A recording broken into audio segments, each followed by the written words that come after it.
gracias por el privilegio que me dan. Gracias, Jorge, gracias a todos por esta oportunidad de servirles con la palabra de Dios, de exponer este precioso pasaje de Esther y el capítulo 6. También, gracias por su amor, por su hospitalidad, por su recibimiento. Realmente, como siempre les digo, cuando estoy acá siento en casa, en familia, y esto es maravilloso porque tenemos un mismo Señor, una misma fe, un mismo Salvador que es Cristo. Amén, hermanos. Y también es precioso para mí poder estar adorando junto a ustedes en esta mañana, cantando al Señor, estudiando juntos. Qué buen tiempo de la escuela dominical, ¿verdad? Bien práctico acerca del corazón, la crianza y qué bendición que la iglesia local pueda ayudar también a dirigir bíblicamente a los padres, cómo apacentar o pastorear el corazón de sus hijos. Entonces es una bendición, hermanos. Antes de entrar al texto, nuevamente para los que no me conocen, Enrique Silva es mi nombre. Sirvo al Señor en la Asamblea de Pereira, la Iglesia Bíblica Cristiana de Pereira, junto al hermano Ricardo Morales y Richard Clinton, los cuales envían un saludo muy especial para ustedes. También hay un lindo grupo de hermanos que el Señor ha traído de diferentes ciudades, pueblos y aún de la misma Pereira. Nos visitan más o menos de 6, 7 pueblos o ciudades alrededor. Y nos reunimos los domingos como 120, 130 personas para orar, estudiar las Escrituras también y adorar juntos al Señor. Muchas gracias, hermano. Y adorar juntos al Señor. Nosotros allá estamos trazando fundamentos de la fe y ustedes ya los vieron, ¿verdad? Sí, ustedes ya estudiaron fundamentos de la fe. Nosotros estamos trazándolo ahorita.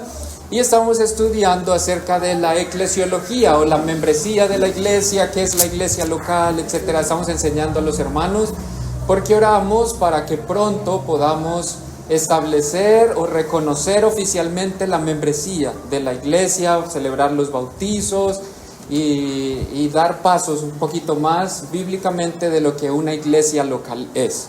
Entonces les agradecemos a ustedes orar por nosotros. Mucho trabajo, pero el Señor ha sido tan fiel, hermanos, y estamos maravillados de ver la obra de Dios en Colombia, en nuestro país, ¿verdad?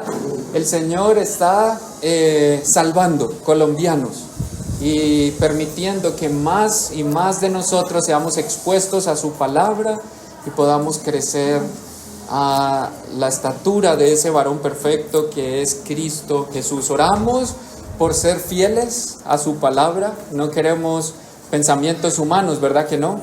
Queremos escuchar la voz de Dios. ¿Qué dice Dios? ¿Qué es el mensaje, la revelación que Dios ha dejado para los suyos? Y es una gran responsabilidad y privilegio poder predicar. Entonces, muchos saludos de los hermanos. Un anuncio o una tarea que les dije anoche y también quiero repetirla hoy. Hermanos, nosotros allí en Pereira estamos teniendo 2 tiempos de oración, los viernes y los domingos. En la mañana tempranito, desde las 5:45 hasta las 8, estamos orando y realmente sería un privilegio, en serio que les digo esto con todo mi corazón, poder orar por ustedes. Los queremos tener en nuestras oraciones, así es de que si usted tiene una petición personal, familiar, por favor compártanla. Con Jorge, con Adriana, pueden hacer un papelito o vía WhatsApp, orar por la salvación de mi hijo y su nombre, porque queremos ser bien intencionales con la iglesia en Pereira de orar por ustedes específicamente, por sus necesidades, salud, trabajo, salvación de familiares, etcétera. Entonces, con toda confianza, hermanos, pueden pasar sus peticiones cortitas para nosotros hacer una lista de las peticiones de los hermanos aquí.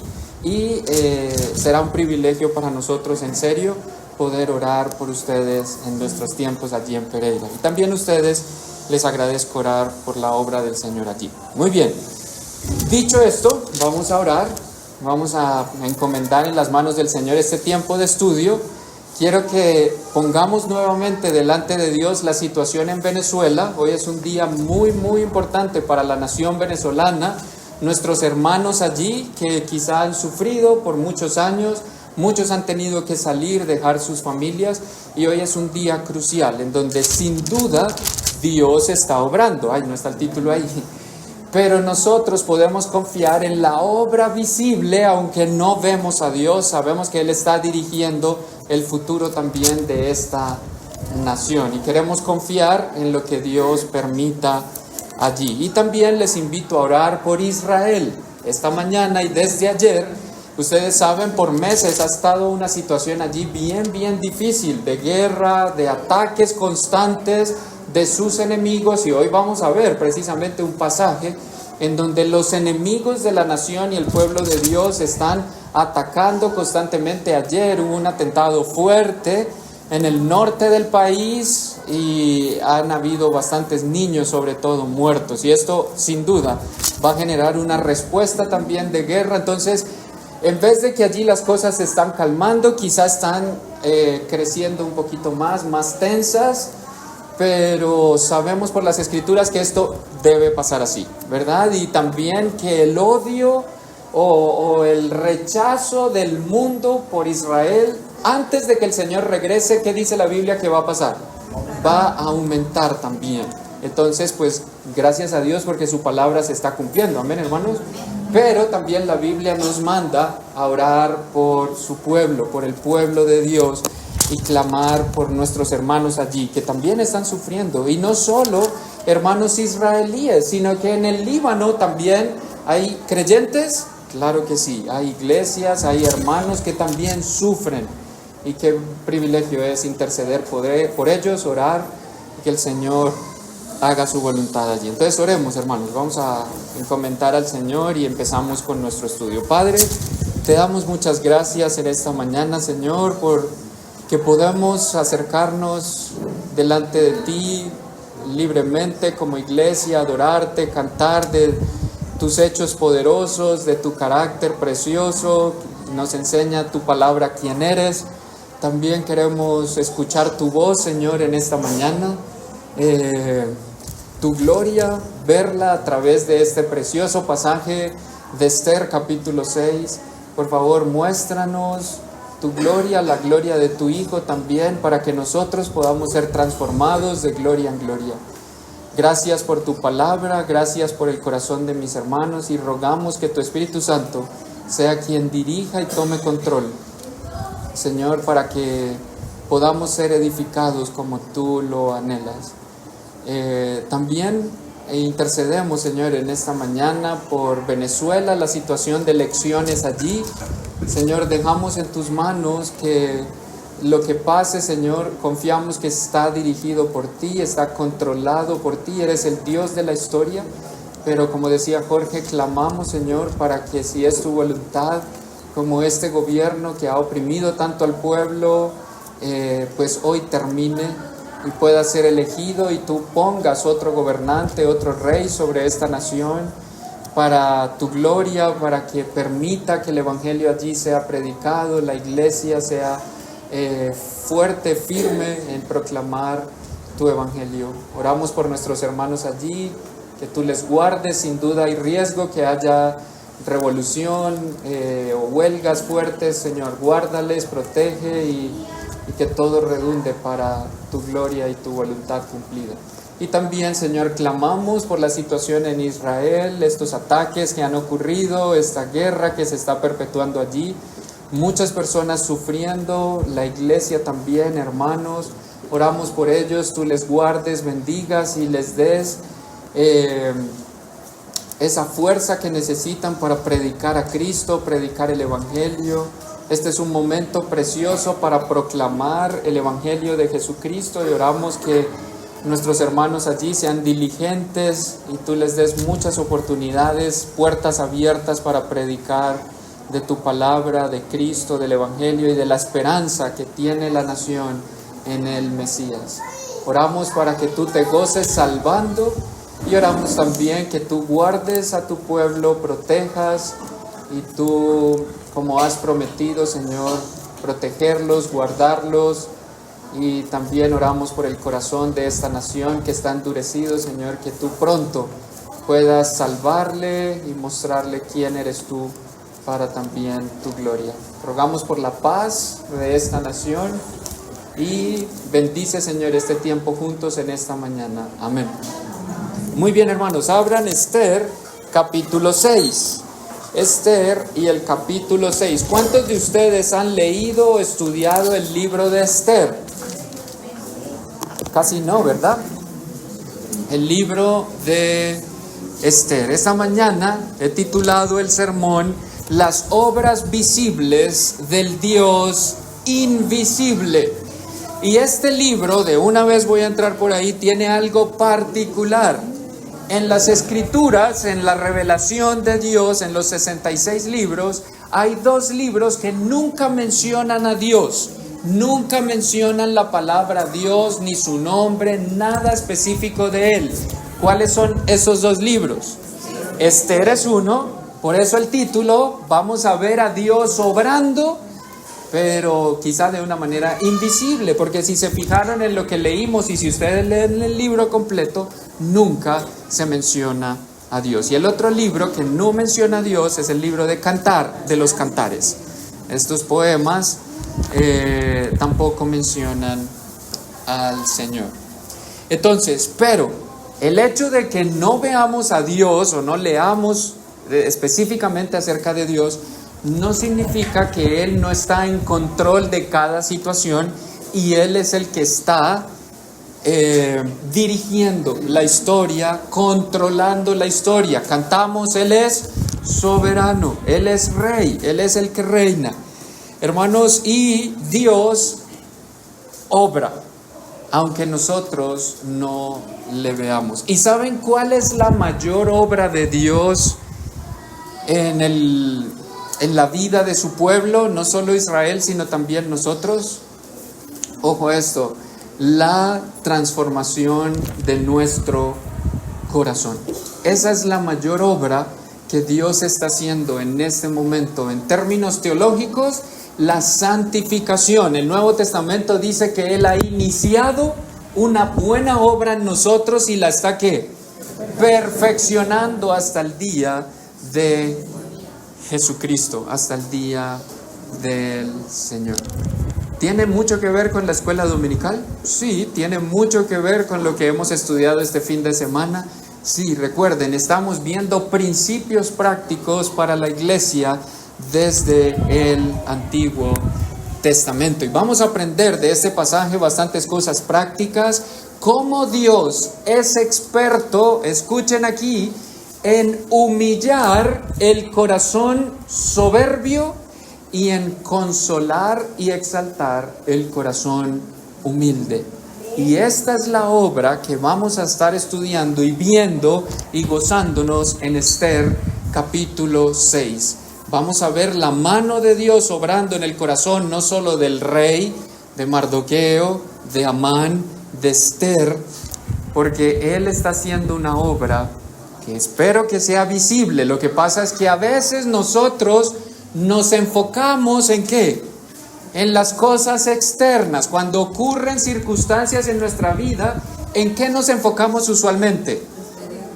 En lo exterior, en las circunstancias, o muchas veces nos centramos egocéntricamente en nosotros mismos y perdemos de vista lo que Dios está haciendo a través de la circunstancia. Rápidamente nuestra oración se torna a: Señor, quita esta circunstancia, cambia esta situación, quita esta persona, llévatelo antes que te lo mando, ¿verdad? Que a veces oramos así. A veces pensamos como: Señor, dame salud, quítame esta enfermedad, Señor, provéeme trabajo, dame dinero y todo va a estar bien. ¿Todo va a estar bien? No.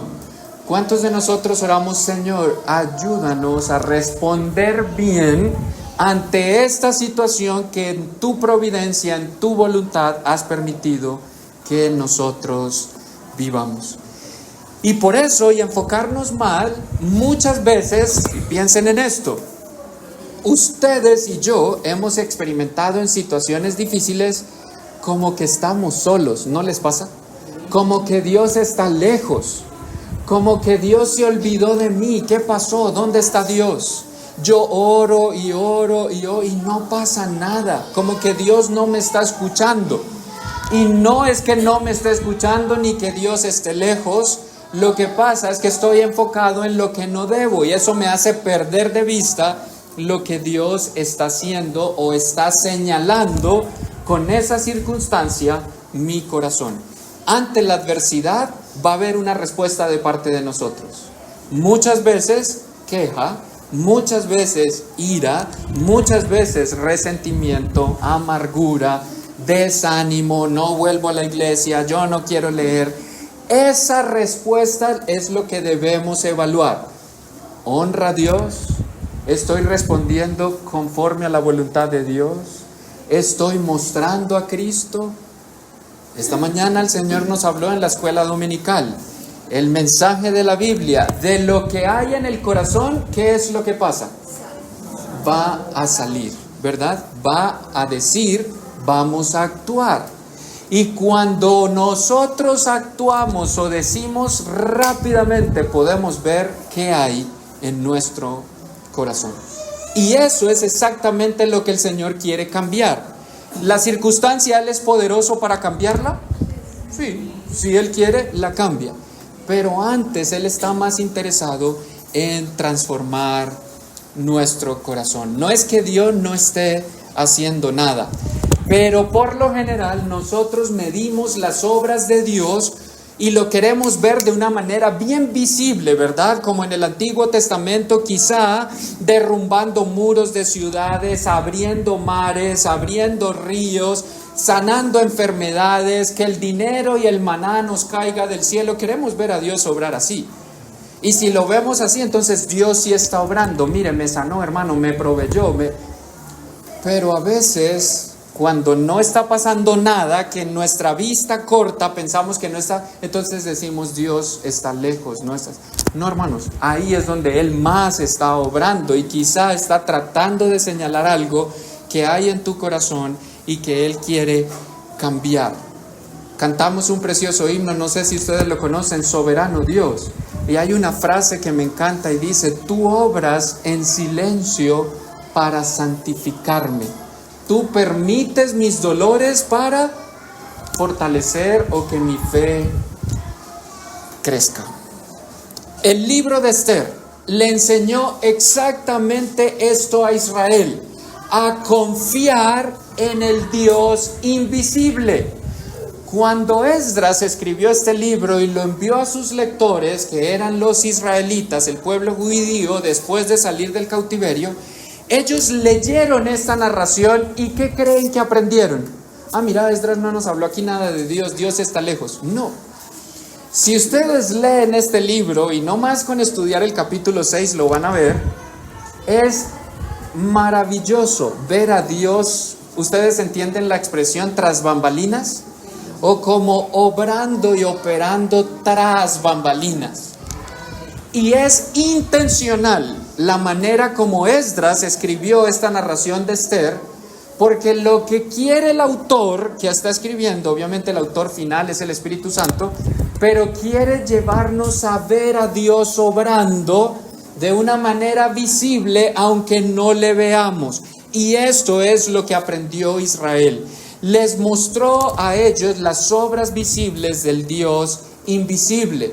Estaban pasando por una cadena de circunstancias adversas. Habían sido llevados cautivos, ya había pasado la cautividad de 70 años en Babilonia. Ustedes recuerdan un poco de esta historia, ¿verdad? Y ahora el imperio babilonio había caído y un nuevo imperio estaba gobernando el mundo. ¿Cuál era este imperio? Después de Babilonia vino Persia, muy bien, y habían reyes persas, y lo que hicieron, o lo que hizo el primer rey persa, que se llamaba, empieza por sí, Ciro, muy bien, lo que hizo el primer rey persa fue firmar un edicto para que los judíos, ¿qué? Regresen a su nación. Miren, la cultura era diferente. Babilonia, que era el imperio anterior, poderosísimo, lo que hacía era conquistar tierra. Y de sus territorios conquistados, ¿qué hacía? traía cautivos a las personas que conquistaba, los llevaba a Babilonia, la capital del imperio, y ¿qué hacía? Los adoctrinaba y les enseñaba su cultura, su idioma, el arameo, sus dioses. ¿Recuerdan ustedes, Daniel? ¿Quién fue el imperio que toma cautivo a Judá y lo lleva a Babilonia? Pero después de pasar unos años, Babilonia cae y es conquistado por Persia. Y la cultura persa es diferente. Ellos quieren conquistar terreno, pero ellos no los quieren traer a adoctrinarlos, sino más bien que vayan a sus tierras. Son nuestras, van a rendir tributo a nosotros, pero ustedes pueden estar allá. Todo este contexto es importante para poder entender la historia. Entonces vemos aquí esta cadena de circunstancias que Israel estaba experimentando. Podemos decir, hermanos, una peor que la anterior.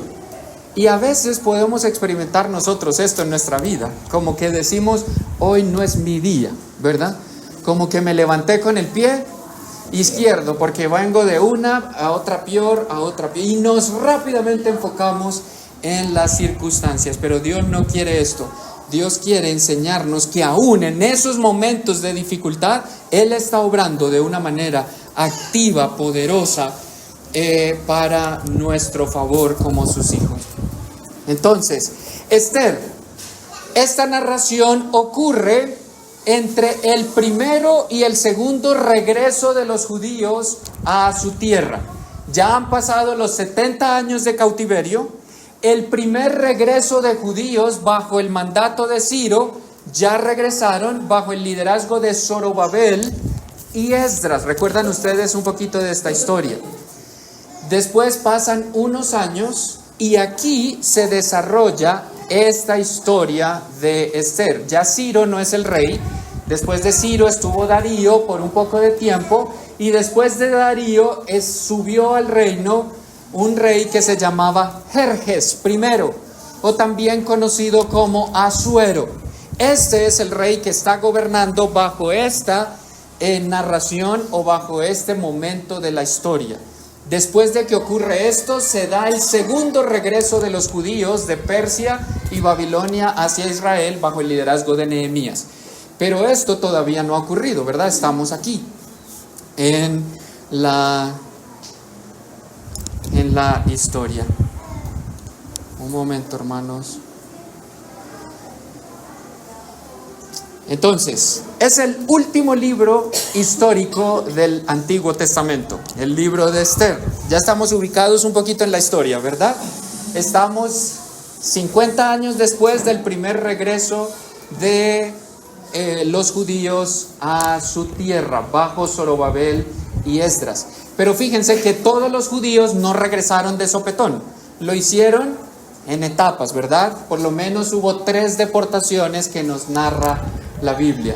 Entonces, aunque ya hay un grupo que ha regresado, todavía en el imperio persa, en donde estuvieron cautivos por más de 70 años, todavía hay judíos.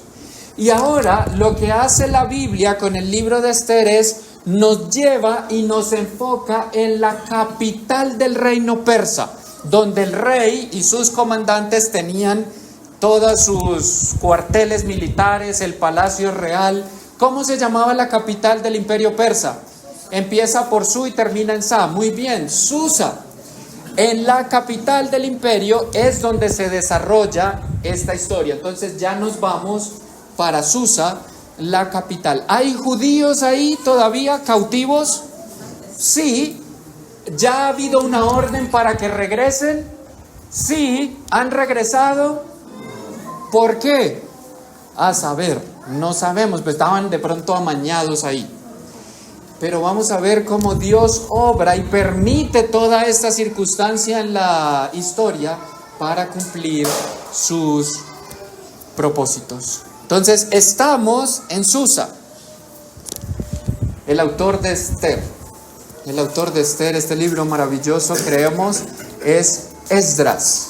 Esdras, según el libro de Esdras y Nehemías, era un erudito del Antiguo Testamento. Y su manera de escribir, hermanos, era magistral. De hecho, Esdras escribió el primero y el segundo libro de las Crónicas. Esdras escribió Esdras y Nehemías. Esdras escribió el libro de Esther.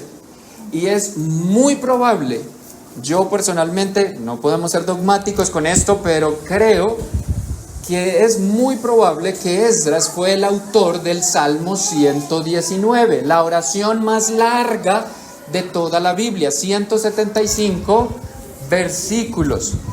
Y Esdras tiene una particularidad. En sus escritos, él por lo general es muy técnico y hace estructuras bien evidentes. Por ejemplo, el libro de Esdras y Nehemías tiene una estructura bien marcada, bien ordenada de los regresos, la historia. Esther, ¿por qué estoy diciendo esto? No es la excepción. Esther es un quiasmo. Yo sé, ustedes van a decir, Quique, ¿qué es eso? Un quiasmo es, en términos coloquiales de nosotros, un sándwich. Y es una figura literaria que se usa, y lo usan mucho los escritores en la Biblia, en donde, ¿qué es lo más rico del sándwich? Lo que está en ¿dónde? En la mitad. La mitad del sándwich es lo que nos importa, ¿verdad? No, son bromas, todo es rico, pero a veces le quitamos las tapas y vamos a la mitad. Esther está escrito de esta manera. Ya lo vamos a ver en un momentito en un cuadro que les hice, pero el libro está estructurado. La primera parte, los primeros 5 capítulos son la tapa, los últimos 4 o 5 capítulos la otra tapa, y el capítulo 6 que vamos a estudiar es el centro. ¿Y por qué se usa esta figura literaria? No es para decir lo del centro es lo que importa y lo demás no lo lean, no. El punto es que literariamente lo hacen así los autores para llevar nuestro pensamiento ¿a qué? Al punto de todo el libro. Esta es la razón del sándwich, ¿me entienden? Entonces, el capítulo 6, vamos a decir así, es la carne de nuestra hamburguesa. Tapa arriba, tapa abajo, ya la vamos a ver. Hay 4 personajes importantes en esta narración que nos leyó el hermano Pipo con mucha amabilidad. Jerjes, que ya les dije quién era, o Asuero, es el rey de el imperio Persia. Está un hombre llamado Amán. ¿Escucharon en la lectura de Amán? Un buen hombre, ¿verdad? No, malvado. Un hombre malo que llega a ser el segundo al mando en el gobierno, vamos a decir así, en la estructura del gobierno persa. Pero la historia nos habla de 2 personajes judíos importantísimos en el pasaje: Mardoqueo y también Esther, que llega a ser la reina. Estos personajes usados por Dios para cumplir sus propósitos. Rápidamente, no vamos a detenernos aquí, pero para los que no estuvieron el viernes y ayer, un principio importante de la narrativa bíblica: no estudiamos la narrativa para aprender una enseñanza moral. Aquí no vamos a salir, seamos como Mardoqueo o seamos como Esther o no seamos como Amán. Ese no es el punto de la narrativa bíblica. ¿Qué aprendemos en este capítulo de Dios? Porque Esdras lo escribió para que sus lectores vieran, escucharan y aprendieran algo ¿de quién? ¿De Mardoqueo? De Dios. Y eso es lo que oramos y queremos aprender. ¿Podemos nosotros ver las obras visibles de un Dios invisible? Sí, Dios está detrás de toda la situación, y la obra máxima de este libro es la preservación de su pueblo. Dios va a mostrar su carácter fiel a sus promesas. Dios le había prometido a Abraham, recuerdan ustedes, bendecir a la nación, guardarla, que de la nación vendría la simiente, y también había prometido a Abraham que los que les bendijeren, Dios ¿qué iba a hacer? Les iba a bendecir. Y los que les maldijeren, ¿qué iba a hacer? Les iba a maldecir. Pero la obra máxima es Dios activamente humilla el corazón soberbio y vindica o consuela el corazón humilde. Ante estas circunstancias de presión de la actualidad de Israel, tanto Asuero como Amán, como Esther, como Mardoqueo pudieron responder de diferentes maneras. Y vamos a ver sus respuestas ante las circunstancias.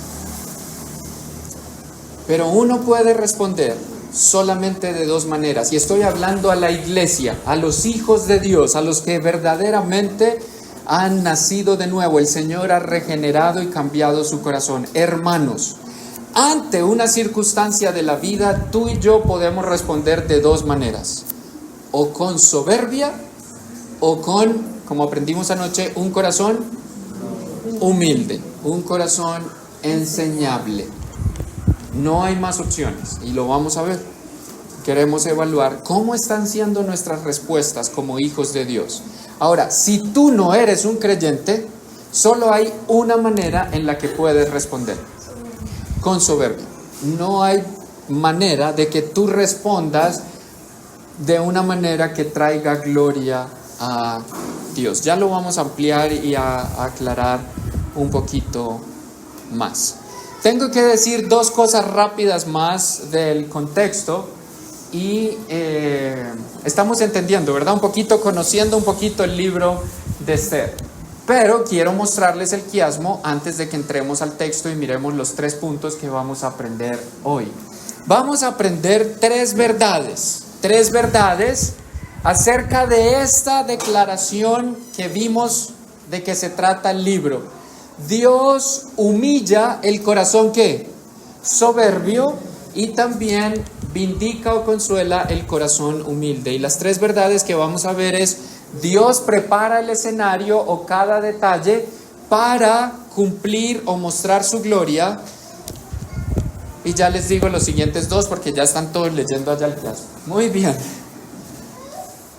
Entonces, si ven, el diseño del libro parece un sándwich, ¿verdad? Y el capítulo 6 está en el centro. El libro empieza en el capítulo 1 mostrándonos la gloria del rey. ¿Cómo se llamaba el rey? Asuero, muy bien, o Jerjes. El capítulo 1 nos muestra el esplendor del rey. Y resulta que él hace un banquete enorme, ¿para qué? Mostrar su poderío. Esto lo hacían los reyes, ¿verdad? Mostrar su gloria, ¿verdad, hermanos? Atentos aquí que les voy a ir contando la historia del quiasmo, ¿ok? Entonces, él hace este banquete y manda a llamar a su esposa, la reina Vasti, ¿recuerdan ustedes? Y él le dice: amor, vístete y vamos a mostrar que tú eres la mujer más bella del reino. Y organizó todo para mostrar la belleza de su esposa. ¿Qué dijo Vasti? Yo no quiero hacer eso. ¿Y qué hace el rey con ella? La desecha y entonces prepara vamos a decir, un reinado de belleza donde manda a traer mujeres preciosas para escoger la mujer más linda del reino y hacerla su esposa. ¿Y quién ganó? Entra en escena Esther. Y por eso, providencialmente, ya fíjense, hermanos, empezamos a ver la mano de Dios obrando. Providencialmente, esta mujer Esther llega a ser la reina del imperio. Esther era ¿de qué nacionalidad? Judía, hebrea. En el capítulo 2, ella guarda su nacionalidad, no lo dice porque los hebreos son rechazados, pero aún así ella llega a ser la reina. En el capítulo 2 vemos cómo Esther salva al rey. ¿Por qué? Resulta que en las puertas del palacio se está fraguando una complot en contra del rey. Sus guardianes quieren matar a Asuero. Y esto lo escucha Mardoqueo, este hombre judío también, se lo comunica a Esther. ¿Y Esther qué hace? Pues como la esposa del rey va y le cuenta. Y esto es lo que hace que la vida del rey sea salvada o preservada. Luego en el capítulo 3 vemos un banquete y aparece en escena este hombre malvado Amán. Y como Dios permite que este hombre se levante, es nombrado como segundo al mando en el reino. Y dice el capítulo 3, versículo 2, todos los reinos del rey que estaban a la puerta del rey se arrodillaban. Tengo que decirles algo, Mardoqueo trabajaba en la puerta del rey. Y todos los siervos se arrodillaban ante ¿quién? Menos uno. Adivinen quién no se arrodillaba. Mardoqueo. ¿Y esto qué hizo que llenara el corazón de Amán en contra de Mardoqueo? De rabia. Era por qué este judío, y sabía además que era judío, por qué no se arrodilla ante mí. Entonces, en el capítulo 3, por rabia a Mardoqueo y a los judíos, Amán prepara un plan para destruir a todos los judíos. Y aquí lo vemos, en el capítulo 3, con el Purín. ¿Sí han escuchado ustedes esto? El Purín era como una especie de juego para echar suertes, y por medio del Purín, Amán escogió el día, el mes en que los judíos iban a ser aniquilados en la capital, en el reino. Y cae este día el 13 de Adar.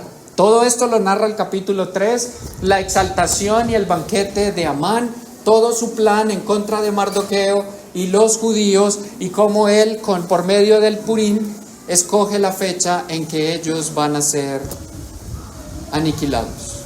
El rey aprueba, firma el edicto, y el 13 de Adar los judíos van a ser asesinados. Esto parece de mal en peor, de mal en peor. ¿Y dónde está Dios? Dios estaba permitiendo esto, hermanos. Hasta ahí no se ha nombrado Dios. En el capítulo 4, ya Esther y Mardoqueo se enteran y bueno, pues hacen un plan. Y Mardoqueo le dice a Esther, ¿qué le dice a Esther? Vaya, hable con el rey, usted es la esposa, expóngale esto y pida ayuda. Hermanos, resulta que según la ley del reino, nadie podía entrar en la presencia del rey a menos de que fuera ¿qué? Invitado o citado. Si usted lo hacía, ¿qué pasa?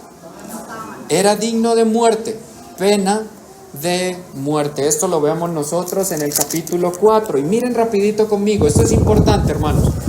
Todo esto nos va a hacer, ahorita pasamos por el capítulo 6 y van a ver ustedes qué lindo, porque ahora entendemos todo. 4:13, Mardoqueo le dijo que respondiesen a Esther: no pienses que escaparás en la casa del rey más que otro juicio. Mardoqueo y Esther sabían, usted se está exponiendo, y que vaya y hable con el rey, muy posible la van a matar. Pero Mardoqueo la anima, porque si callas absolutamente en este tiempo, respiro y liberación vendrá de alguna otra parte para los judíos. ¿Qué le dice Mardoqueo a Esther? Mire, usted se está arriesgando. Existe la posibilidad que mejor no diga nada. Y tranquila, miren el entendimiento que tiene Mardoqueo de Dios. Le dice a Esther: si tú callas y no dices absolutamente nada, respiro y liberación vendrá de alguna otra parte para los judíos. ¿Qué está diciendo Mardoqueo? No está nombrando a Dios, pero está confiando en Dios. Sí. ¿Conoce Mardoqueo a Dios? Sí. Le dice a Esther: si tú no hablas, no importa. Respiro y liberación van a venir de alguna otra parte. Claro que él está pensando en Dios. Pero tú y la casa de tu padre pereceréis. Y le dice Mardoqueo: ¿quién sabe si para esta hora has llegado al reino? Y la anima Esther: puedes no hablar y vendrá el respiro y liberación de otro lado. Pero ¿no has pensado, Esther, que quizá para esta hora tú has llegado aquí como reina? Versículo 15, y Esther dijo que respondiesen a Mardoqueo: sí, ve, reúne a todos los judíos que se hallan en Susa, ayunen por mí, no coman, no beban, noche y día. Yo también ayunaré igualmente con mis doncellas, entraré a ver al rey, aunque no sea conforme a la ley, y si perezco, que perezca. Entonces Mardoqueo fue y hizo conforme a todo lo que mandó Esther. Esther dice: yo voy a entrar, y si muero, pues que muera. Mardoqueo, oren y nos vemos. Cualquier cosa yo les mando por WhatsApp. ¡Hey, estoy viva! ¿Verdad? Entonces ella prepara dos banquetes. Capítulo 5, el banquete 1, donde ella entra, cita al rey y cita a Amán. Pero en este banquete intencionalmente Esther no les destapa todavía el plan, ¿verdad? Luego vemos el quiasmo, el capítulo 6, y pasamos rápidamente al capítulo 7, abajo. el banquete número 2, Esther dice, si ven ustedes, la primera tapa del pan es muy similar a la segunda tapa del pan en una escalera ascendente. Si quieres lo puedes hacer un poquito más chiquito para que veamos por favor la comparación. Voy a irme por acá un momento. Banquete 1, banquete 2. Vemos aquí en el capítulo 4, el plan de Mardoqueo y Esther es ir al palacio. Esther ve y habla, y si muero, haz banquete y hazlo. Aquí vemos el plan de Esther y Mardoqueo, porque hermanos, vamos a ver acá. El Amán es muerto, pero el edicto sigue. El edicto persiste. El 13 de Adar van a ser muertos. Así es de que ellos vuelven a reunirse para hacer un plan cómo van a hacer para destruir o quitar este edicto. Y se lo comunican al rey. Luego, perdón que no alcanzo a ver hasta allá. Luego vemos en el capítulo 8, la segunda parte, la exaltación y el banquete de Mardoqueo, porque sí logran contrarrestar el edicto. Y el edicto era, el 13 de Adar los judíos van a ser muertos.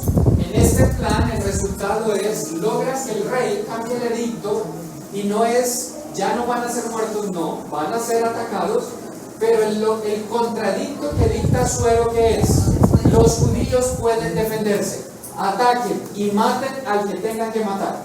Y esto lo celebran los judíos y dicen, listo. Entonces viene una exaltación y banquete a Mardoqueo.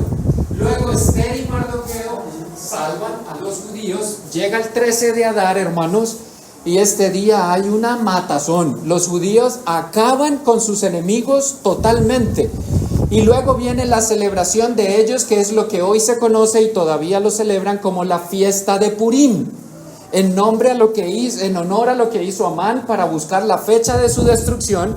Ellos celebran porque realmente fue la fecha de su triunfo y estamos viendo a Dios obrar. Y el libro termina con el esplendor y la gloria de Mardoqueo. Entonces, ¿ven ustedes el paralelo? Como el sándwich ahí. Y ahora vamos al capítulo 6 y vamos a ver las obras visibles del Dios invisible en todo el libro, pero sobre todo en este capítulo. Primer punto que vamos a ver, Dios obrando. Dios prepara, hermanos, el escenario para mostrar su gloria. Miren el versículo 1. Aquella misma noche se fue el sueño del rey. El texto empieza, aquella misma noche. ¿Cuál noche? Esto nos tiene que llevar al capítulo 4 y 5. ¿Recuerdan ustedes?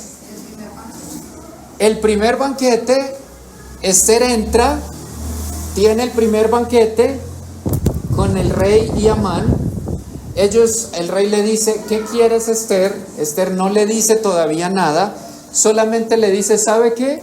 Yo quiero tener, rey, contigo, tu familia, Amán, contigo y tu familia, un segundo banquete mañana. Eso es lo que le dice Esther. Y esa misma noche, bueno, terminó el primer banquete, ellos tomaron bastante. Amán sale, se encuentra a Mardoqueo, porque Mardoqueo trabajaba en las puertas del palacio. ¿Y Amán qué sentía por Mardoqueo? Rabia, odio a este judío que no se le inclinaba. Y Amán llega a su casa, le cuenta a su esposa lo que él sentía. Esto estoy en el capítulo 5. Le cuenta a su esposa lo que pasó en el banquete y le dice, amor, mañana nos invitaron a otro banquete en la casa real. Ay, pero yo no me paso a Mardoqueo. ¿Y qué le dice la esposa y sus amigos? Construye una horca y mátalo. ¿Y qué dice Amán? Buena idea, hagámoslo. Y esa noche, saliendo del banquete borracho, construye esa horca para ahorcar, matar a Mardoqueo. Y dice, mañana madrugo y me voy al palacio para decirle al rey que me permita ahorcar a Mardoqueo. Diría como el rey ni sabe quién es Mardoqueo, me va a decir, vaya, mátelo. Así termina el capítulo 5 con ese plan. Y dice el texto, aquella misma noche. Esa misma noche que por aquí estaba pasando este plan, ¿qué pasa en el palacio real? Se le fue el sueño al rey. ¿Alguno de ustedes ha sufrido de insomnio? O que como que se levantan hacia la 1 de la mañana y ya no vuelven a dormir. ¿Y qué hace uno, verdad? Uno es como de vueltas y de vueltas. Y nosotros ahorita por lo menos tenemos YouTube. Yo hago eso, pongo un documental así aburridísimo que me dé sueño, que me dope o algo. El rey no tenía nada. Se le fue el sueño al rey. Pregunta: ¿creen ustedes que providencialmente hay alguien detrás de esto haciendo que al rey se le vaya el sueño? ¿Quién? Dios, hermanos. ¿Se fijan ustedes? Ya vemos cómo Dios empieza a preparar el escenario. Se le va el sueño al rey. ¿Y qué dice el rey? Tráiganme libros de las memorias y las crónicas. ¿No les pasa a ustedes que cuando empiezan a leer de historia y fechas le da uno como: ay, dijo el rey, léanme ahí historias y a ver si me reconcilio el sueño, ¿verdad? Providencialmente le abren el libro de la historia y las crónicas de Israel y se leen o le leen ¿cuál historia? ¿Qué es lo que pasó con Mardoqueo? Rey Mardoqueo salvó su vida. Escuchó el plan que estaban haciendo Bigtán y Teres, 12 eunucos de la guardia de la puerta que habrían procurado poner mano en el rey. ¿Y qué dice el rey con eso? Pues peor, ahí sí que se le fue el sueño más, hermanos. Y dice, y pregunta, esperen, ¿y qué se ha hecho con ese hombre Mardoqueo? ¿Qué hice yo para honrarlo por eso que él hizo por mí? ¿Y qué le responden sus siervos que están leyendo? Rey, no se ha hecho nada, no se ha hecho nada con él. Versículo 4, Dios está preparando el escenario. ¿Pueden ustedes ver la mano de Dios aquí, hermanos? Amén. Y en sus vidas, hermanos, miren, cada detalle que pasa en su vida está controlado por Dios. Hasta los pequeñitos detalles. Providencialmente Dios está obrando y permitiendo y poniendo su mano. Aún muchas veces tú no sabes, pero te ha cuidado de un accidente, algo pasó. Dios está cumpliendo fielmente. A veces viene esto y es como: Señor, y oramos como si a Él se le hubiera: te distrajiste, mira que lo que me pasó. No, Él lo está permitiendo. Él está cumpliendo sus propósitos. Versículo 4. Entonces dijo el rey: oigan, ¿quién está en el patio? ¿Quién de los siervos está en el patio? Versículo 4. Y Amán había venido al patio exterior de la casa real. ¿Recuerdan ustedes que Amán construyó la horca y dijo: mañana madrugo para hablar con el rey? En la Reina Valera no es tan notorio como en la Biblia de las Américas, que lo traduce un poquito mejor, pero realmente el texto dice: y Amán acababa de llegar al patio. Miren, es que nada es coincidencia. El autor está describiendo la narración como si fuera todo coincidencial, pero es intencional para ver la mano de Dios en los pequeños detalles preparando el escenario. Acababa de entrar Amán a la puerta, al patio, y el rey dijo: ok, está Amán, entonces que entre, ¿verdad? Que entre. Y Amán entra, versículo 6, y el rey le dijo: ¿qué se hará al hombre cuya honra desea el rey? Entonces, vemos ustedes aquí, hermanos, pueden ver,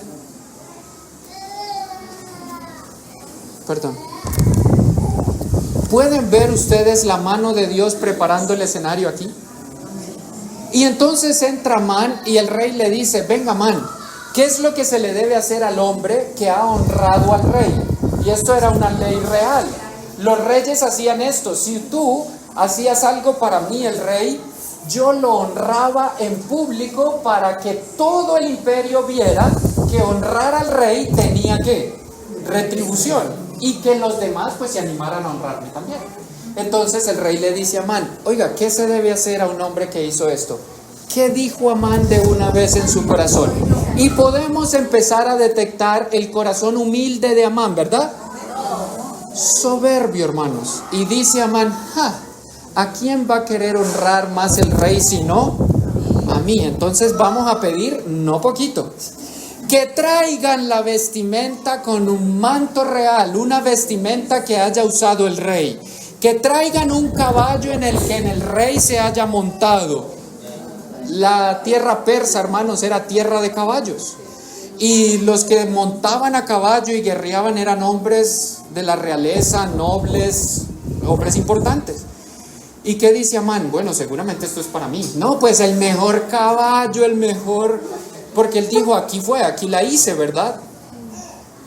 Y pide también que uno de los príncipes del rey, de sus mejores, lo lleve y pregone a alta voz. Así se le debe hacer al hombre a quien el rey honra. Las tres cosas que Amán pide al rey, en la cultura persa, eran las cosas de más valor para la exaltación de un hombre. Vestimentas reales, caballo real, y que un príncipe lo paseara por toda la capital gritando, este es. Pues vemos nosotros, hermanos, aquí la obra de Dios. ¿Hay algo aquí en coincidencia? ¿Algo pasa en tu vida por accidente o por coincidencia? Hermanos, mañana lunes, si viene una circunstancia, algo, no nos quejemos, no pensemos que esto está, mira, el azar del día. No, Dios está controlando cada día, cada detalle de nuestra vida. Y podemos descansar y aprendemos aquí de la providencia de nuestro Dios, de su control soberano. Y podemos, como ahorita ustedes cantaban y oraban, descansar en el control de Dios en cada detalle de nuestra vida. No sé por qué estás pasando tú. Lo que sí sé es que Dios está controlando y permitiendo cada detalle. Ahora, algo más importante, si eres un hijo de Dios, para nuestro bien. Esta es la misma verdad de Romanos 8:28. Todas las cosas que les pasan a los que aman a Dios están operando ¿para qué? Para su bien. ¿Y cuál es el bien máximo de los hijos de Dios quienes amamos a Dios? Ser formados a la imagen de su Hijo. Entonces podemos confiar primero en que Dios prepara o está al detalle o preparando cada detalle de nuestra vida. Amén. Pero ahora segundo, vamos a ver a Dios obrando, no solo preparando el escenario, fíjense, nada fue coincidencia, sino segundo, exaltando el corazón humilde de Mardoqueo. Pero antes tenemos que seguir un poquito ahí con la narración, ¿verdad? Entonces, Amán le dice al rey, traiga esto para el hombre a que tú vas a honrar. Soy yo, ¿verdad? Él está pensando esto, tengo que ser yo. ¿Qué le dice el rey? Hermanos, Dios, como yo les decía el viernes, estas narrativas son mejor que cualquier película. Nos atrapan, es como hasta nos hacen reír un poco porque nuestro Dios tiene sentido del humor, no es ironía. O sea, sí usa la ironía, pero fíjense cómo Dios está operando para humillar el corazón de Amán y exaltar a Mardoqueo.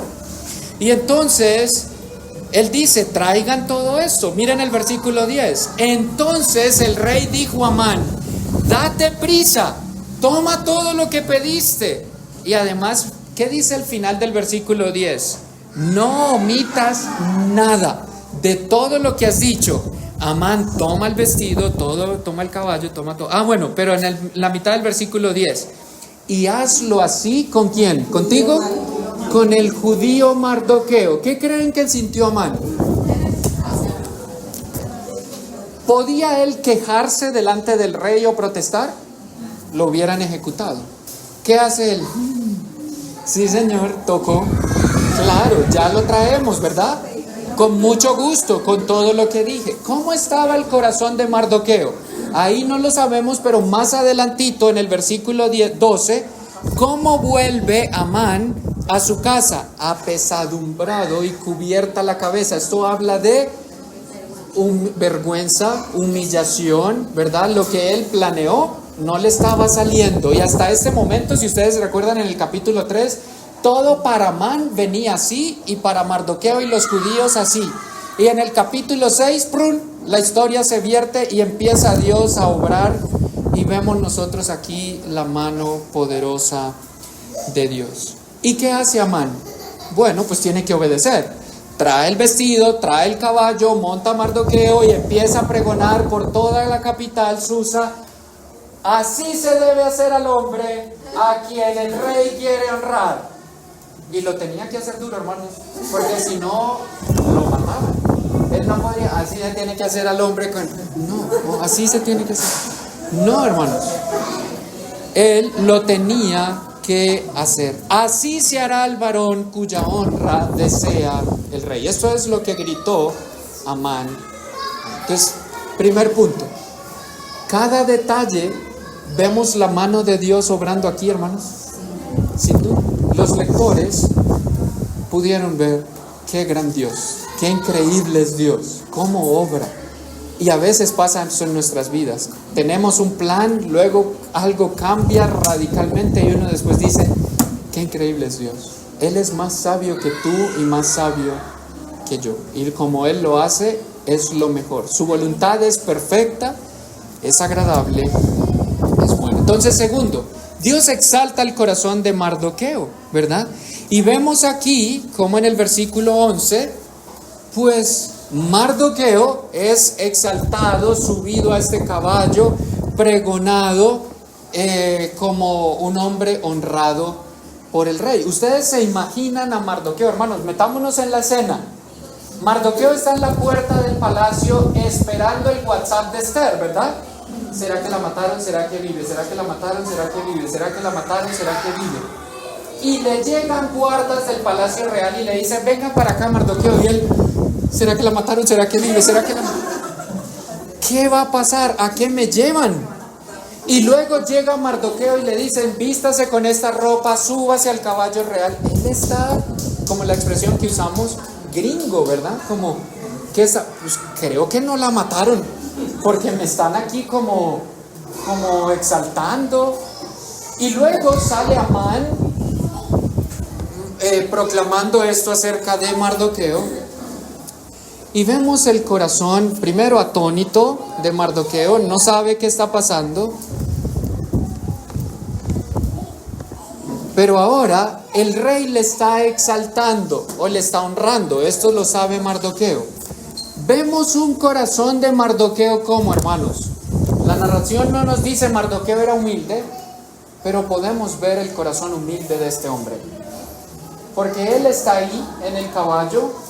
Amán, su enemigo, está pregonando lo que el rey le dice. Y no vemos a Mardoqueo burlándose de Amán, ¿verdad que no? Tampoco le está diciendo, hey, más duro que no lo escuchan. No, él está atónito, tranquilo. ¿Y cómo sí lo podemos ver? Miren el versículo 12. Después de esto, de ser pregonado y exaltado, ¿qué hizo Mardoqueo? Volvió a la puerta real. ¿Qué era la puerta real? Donde él trabajaba. Volvió, normal, lo exaltaron, volvió y se quedó tranquilo. Un corazón sencillo, un corazón humilde, vuelve al mismo lugar. Y por los capítulos anteriores y lo que hemos visto en el libro de Mardoqueo, podemos ver que era un hombre con un carácter humilde, un carácter sencillo, un hombre que conocía a Dios, amaba a Dios, confiaba en Dios, y pues ante esto volvió simplemente a su lugar de trabajo. ¿Cómo es nuestro corazón, hermanos? Ante las circunstancias, ¿qué entendimiento tenemos de Dios? Y lo que conocemos de Dios, ¿cómo es que nos hace responder ante las situaciones que Dios permite en nuestra vida? Con orgullo, con soberbia. A veces Dios nos pone en lugares de autoridad y no es sino que nos ponga un poquitito en autoridad y ya se nos sube ¿qué?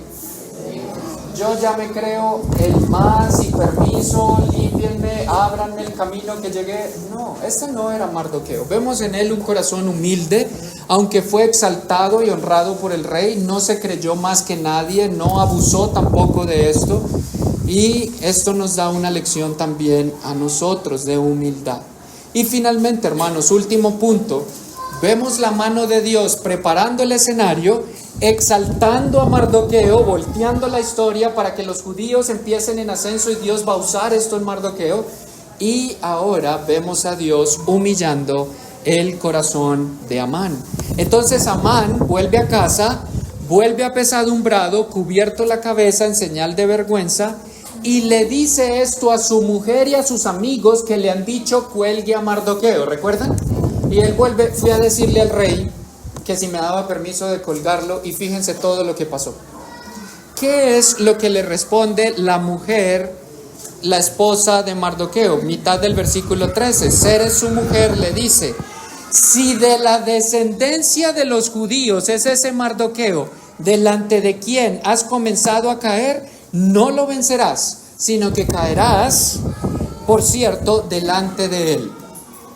No se nombra a Dios, pero fíjense la teología que tenía la esposa de Mardoqueo.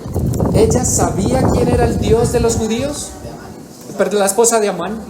¿Sabía ella quién era el Dios de los judíos? Sí.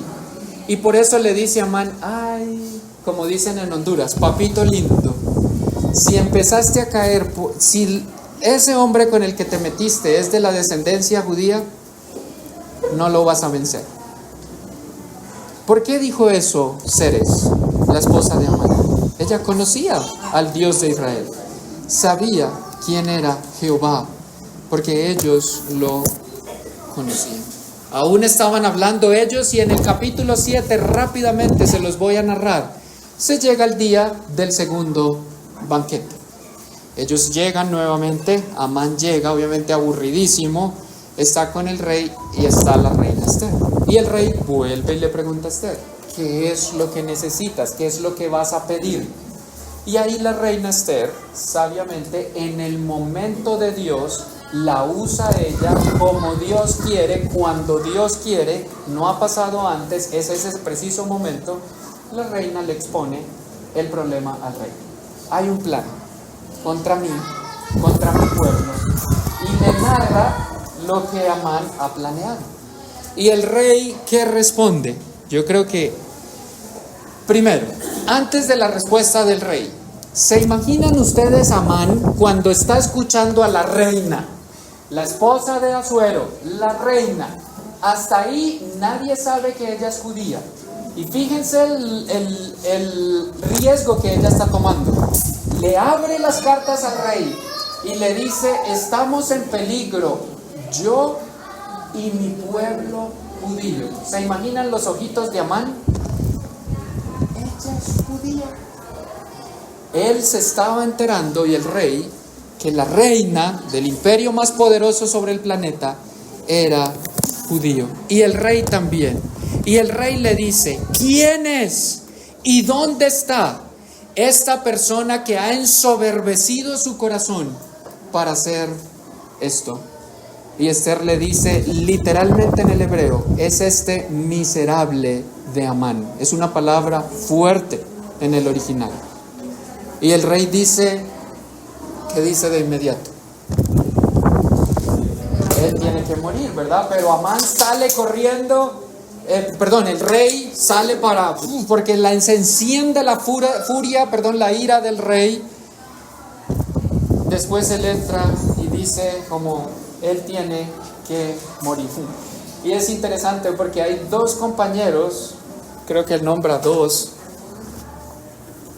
al final del capítulo 7, y le dicen al rey, cuando el rey dice él debe morir, y le dicen al rey: rey, él anteanoche construyó una horca para matar a Mardoqueo. Peor, el rey no sabía que el plan de Amán era matar a Mardoqueo. Y el rey, ¿cómo? Pues que lo maten y lo ahorquen en esa misma horca. ¿Quién está detrás de esto, hermanos? Humillando el corazón soberbio de Amán. Y Dios es experto en humillarnos, ¿verdad que sí, hermanos? En lo que a veces creemos tener seguridad, en lo que a veces queremos confiar, en lo que a veces creemos que yo puedo, el Señor es experto en quitarlo, en humillarnos nuestro corazón soberbio. Y entonces, versículo 10, así colgaron a Amán en la horca que él había hecho preparar para Mardoqueo, y se apaciguó la ira del rey. Vemos nosotros un final feliz, ¿verdad? Trae como que respiro a nosotros, porque vemos la justicia de Dios obrando. Y cuando vemos la justicia de Dios obrando, hay como tranquilidad para uno, ¿verdad? Y entonces vemos aquí cómo la justicia de Dios también brilla, y el rey Asuero manda a matar a Amán en la misma horca que había construido. 3 cosas. Dios prepara cada detalle de nuestra vida para o vindicar y consolar nuestro corazón humilde o humillar el corazón orgulloso. Este es el Dios que adoramos. Es el Dios de las Escrituras, hermanos. Y vemos nosotros este precioso pasaje que, aunque no nombra a Dios, aprendemos de Dios y su carácter. Claro que sí. Y entonces, ¿quién es el mayor ejemplo en la Biblia de un corazón humilde? Nuestro Señor y Salvador Jesucristo. Como el corazón de Mardoqueo, mayor que él, el corazón de nuestro amado Salvador. Filipenses dice a la iglesia: hayan ustedes el mismo corazón y sentir que hubo en ¿quién? En Cristo Jesús, el cual siendo en forma de Dios, el cual siendo exaltado igual a Dios, así como fue exaltado Mardoqueo, no estimó esa posición, no estimó quién era, no se centró en sí mismo, sino pensó en quién. Humildad es pensar en el otro, en el beneficio del otro por encima del mío, en sus intereses por encima del mío. Este fue el corazón de Mardoqueo, es el corazón de Cristo y es el corazón que Dios quiere que como iglesia tengamos. Y Él va a consolar y vindicar, no garantiza que si tenemos un corazón humilde no van a venir circunstancias adversas. Pero ante la adversidad, con un corazón enseñable y humilde, como aprendimos anoche, vamos a entender el temor de Jehová, Proverbios 2:5, y vamos a conocer al Dios de la Biblia y a responder correctamente para su gloria. Dios nos ayude a tener ese corazón humilde, enseñable, como Mardoqueo, como Cristo. Y si tú que me escuchas no conoces al Señor Jesucristo, es a Él al que te predicamos. Hay esperanza en Cristo y a veces tenemos un corazón soberbio, lleno de orgullo, de resentimiento. Dios quiere limpiar ese corazón, transformar ese corazón de piedra a uno de carne y darnos un corazón humilde, sencillo como el de nuestro Salvador. Amén. Amén. Padre, muchas gracias por tu palabra. Gracias por esta preciosa narración de Esther capítulo 6, porque nos enseña que eres un Dios soberano, providente, un Dios que controla todo, que eres poderoso para humillar nuestro corazón soberbio y también para consolar nuestro corazón humilde que está pasando por tribulación. Bendice tu palabra y ayúdanos a esta semana a aplicar lo que nos has enseñado, a responder con humildad, conforme a tu palabra y tu voluntad nos ha enseñado en esta mañana. En Cristo Jesús oramos. Amén.